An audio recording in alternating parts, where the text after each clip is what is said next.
I hope that dog is for sale. And that was Groucho.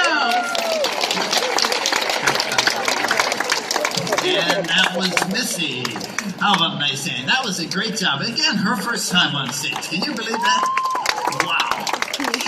And think twice before rushing out to the pet shop to get a parrot after hearing Groucho out here. No, they're not all like Groucho. He's one in a million.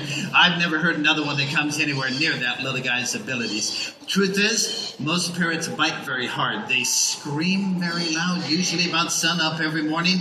And they're one of the most challenging pets you can ever have in your house, in my opinion. Well, we've got a lot more beautiful birds to share.